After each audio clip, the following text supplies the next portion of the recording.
নমস্কার বন্ধুরা, WB good নিউজে সকলকে জানাই স্বাগতম। লোকসভা 2024 মোট আসন 543। মুহূর্তে সব থেকে বড় খবর, ইন্ডিয়া জোটের বৈঠকের শেষে আসন সমঝোতা শুরু। অর্থাৎ 2024 সালে কোন দল কোন কোন আসনে লড়বে 1:1। তো এই নিয়ে বড় খবর প্রকাশিত হয়ে গেল। অর্থাৎ পশ্চিমবাংলার 42টি সিটের মধ্যে তৃণমূল কংগ্রেস কটি সিট লড়তে চলেছে, বামেরা কটি সিট লড়বে, কংগ্রেস কতগুলো আসন লড়বে এই পশ্চিমবাংলায়। অর্থাৎ সারা ভারতবর্ষ জুড়ে 543 আসনের ভাগাভাগি ইতিমধ্যে শুরু হয়ে গেছে ইন্ডিয়া জোটের বৈঠক শেষে। তো চলুন এক ঝলকে জেনে নিই। বিজেপির বিরুদ্ধে লড়তে গিয়ে প্রাদেশিক যে শক্তিগুলো আছে সেই শক্তি এর আগে নিজেদের প্রমাণ দিয়েছে।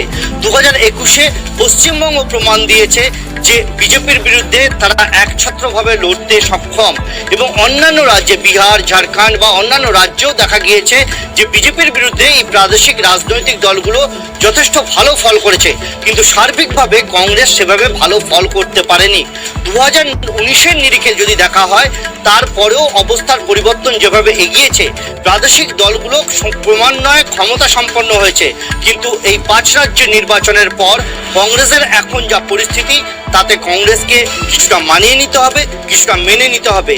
এবং সেই মানিয়ে নেওয়া ও মেনে নেওয়া আসলে এই সমঝোতার জায়গা, যেখানে আসনকে কত জায়গায় দেবে এবং সেখানে 1:1 অর্থাৎ একের বিরুদ্ধে এক লড়াই, সেটা অত্যন্ত গুরুত্বপূর্ণ। কারণ ভারতের রাজনীতিতে দেখা গিয়েছে বহু সময় যে অনেক বেশি সংখ্যক বা ভোট পেয়েও কেউ জিততে পারেনি ত্রিমুখী বা চতুর্মুখী লড়াইয়ের ক্ষেত্রে, এবং সেখানে ভোটের পার্সেন্টেজ ফ্যাক্টর হয়নি, সেখানে কোনো একটি রাজনৈতিক দল জিতে গেছে। আমাদের রাজ্যেই উদাহরণ রয়েছে, বামেরা একসময় বিভিন্নভাবে এ রাজ্যে ক্ষমতা এসছে, তার অন্যতম অঙ্ক ছিল যে দ্বিমুখী বা ত্রিমুখী লড়াই, এবং সেই লড়াইতে দেখা গিয়েছে যে বিরোধীদের ভোট এক করলে বামেদের থেকে অনেক বেশি, কিন্তু এখানে বাম দীর্ঘদিন ধরে ক্ষমতায় থেকেছে। সেই একইভাবে দেশের নিরিখেও যদি দেখা যায়, তাতে দেখা যাবে দ্বিমুখী বা ত্রিমুখী যদি লড়াই হয়, সেখানে বিজেপি বেরিয়ে গেলেও যেতে পারে। সেই সমঝোতা খুব গুরুত্বপূর্ণ এবং 1:1 লড়াইটা খুব গুরুত্বপূর্ণ। অর্থাৎ 5 রাজ্যের নির্বাচনের পর যে জায়গায় এই মুহূর্তে পরিস্থিতি দাঁড়িয়ে রয়েছে, তাতে কংগ্রেসের এই মুহূর্তে যা পরিস্থিতি, তাতে কংগ্রেসকে বেশ কিছুটা মেনে নিতে হবে বা মানিয়ে নিতে হবে। এবং আসন সমঝোতা নিয়ে কংগ্রেসের সঙ্গে কথা বলতে কোনো সমস্যা নেই, মমতা বন্দ্যোপাধ্যায় ইতিমধ্যেই জানিয়ে দিয়েছেন। কিন্তু ইন্ডিয়ার বৈঠকের আগে বিজেপিকে হারানোর বিষয়ে যথেষ্ট তাৎপর্যপূর্ণ মন্তব্য করেছেন লোকসভার তৃণমূলের দলনেতা সুদীপ বন্দ্যোপাধ্যায়। কি বলেছেন তিনি, আমরা শুনবো একবার। इंडिया अलायंस में जो 4th मीटिंग होंगे, हमारे नेत्री ममता बनर्जी पहले से बताते हैं कि मीटिंग तो हो गए 3 दफे, इस बार सीट शेयरिंग के बारे में बात करना बहुत जरूरी होता है। ये 543 सीट्स का बीच में कम से कम हम लोगों को तो टारगेट होना चाहिए कि 450 सीट तक हम लोग 1:1 फाइट पर चले। और ममता बनर्जी बहुत आशा लेके इस बार आए हैं कि ये सीट शेयरिंग का प्रोसेस ये सबसे पहले होना जरूरत है। Meeting should be result oriented, meeting should be very much with objectives. लोग फल देखना चाहते हैं। এই যে জোটের কথা এতদিন ধরে চলে আসছে, তাতে আসন সমঝোতাই শেষমাত্র ফল এখনো পর্যন্ত। এবং সেই কারণে আমরা যে অঙ্কটা দেখতে পাবো, যে সুদীপ বন্দ্যোপাধ্যায় বলছেন যে 450 আসনে 1:1 লড়াই করতে হবে। অর্থাৎ তিনি 543টা যে লোকসভার আসন রয়েছে ভারতে, তার মধ্যে 450 আসনের কথা বলছেন অ্যাভারেজ, এবং তার মধ্যে অর্থাৎ বাকি থাকছে 93টি আসন।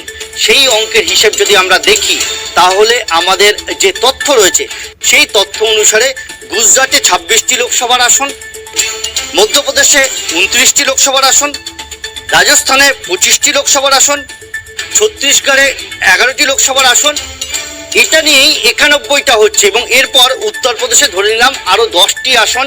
বাকি যে প্রাদেশিক শক্তি রয়েছে সমাজবাদী পার্টি, তারা ছাড়তে রাজি আছে কংগ্রেসকে। অর্থাৎ সব মিলে যদি দেখি যে গুজরাটে 26, মধ্যপ্রদেশে 29, রাজস্থানে 25, ছত্তিশগড়ে 11 এবং উত্তরপ্রদেশে 10, সব মিলিয়ে এখানে 101টি আসন হচ্ছে। 93টি আসনের কথা সুদীপ বন্দ্যোপাধ্যায় বলছেন, সব মিলিয়ে এখানে 101টি আসনের হিসাব পাওয়া যাচ্ছে। এছাড়া কিছু কিছু এলাকায় হিমাচল প্রদেশ, কর্ণাটকা বা তেলেঙ্গানা কিছু কিছু জায়গায় কংগ্রেসের কিছু কিছু অবস্থান রয়েছে। অর্থাৎ সারা দেশে যে 543টা আসন রয়েছে তার মধ্যে আমি যদি ধরেও নিই তর্কের খাতিরে সুদীপ বন্দ্যোপাধ্যায় বলছেন 93 আসন, সর্বোচ্চ পর্যায়ে গিয়ে কংগ্রেসকে বিরোধী জোটের মাথায় থাকতে হলো 150টির বেশি আসন অন্য প্রাদেশিক শক্তি ছাড়তে চাইবে না। এবং সেখানে যদি 150টি আসন ছাড়া হয়, 400-র কাছাকাছি আসনে যদি 1:1 লড়াই হয় এবং সেখানে যদি এরা আরো ভালো ফল করতে পারে, অর্থাৎ 400 আসনের যে লড়াই বিজেপির কাছে কিন্তু সেটা একটা কঠিন লড়াই হবে। 400 আসনে যদি 1:1 লড়াই করে ইন্ডিয়া, তাহলে তো সেখানে সাফল্যের সম্ভাবনা বেশি। বাকি 150টির কাছাকাছি আসনে কংগ্রেস যদি লড়াই করে এবং সেখানে কংগ্রেস সর্বোচ্চ দল হিসেবে বা সর্বোচ্চ জয়ী তাদের আসন সংখ্যার জায়গা থেকে কংগ্রেস সর্বোচ্চ জায়গায় থাকবে, কিন্তু তাদের 150টির বেশি আসন এই মুহূর্তে বাকি প্রাদেশিক শক্তি দিতে চাইবে না। আমাদের রাজ্যের হিসেবেই যদি ধরা হয়, আমাদের রাজ্যে আপাতত যা বোঝা যাচ্ছে এই তৃণমূল কংগ্রেস 2টি আসন কংগ্রেসকে ছাড়তে রাজি রয়েছে। অর্থাৎ যে 2 জায়গায় কংগ্রেসের জোর রয়েছে বা কংগ্রেসের সেখানে ভোটে জেতার সম্ভাবনা রয়েছে, সেরকম সারা ভারতের নিরিখে 150টি আসন পর্যন্ত বিরোধী জোট অর্থাৎ ইন্ডিয়া জোটের যে প্রাদেশিক শক্তিরা রয়েছে তারা কংগ্রেসকে ছাড়তে রাজি। আর সেই সমঝোতায় যদি এরা শেষ পর্যন্ত যায়, তাহলে ভবিষ্যতে লোকসভা নির্বাচনে, আসন্ন লোকসভা নির্বাচনে 2024-এ বিজেপির কাছে কিন্তু লড়াইটা বেশ শক্ত হবে। Bengal, you know that they have only 2 seats. I am open to talk. I am open to discuss. They are working with BJP. I don't have any motto or any vendetta not to work with anybody. I can work with anybody. I don't have any problem. If somebody has a problem, I cannot give the medicine. Will you work with the left also? I don't have any problem. I told you also earlier also.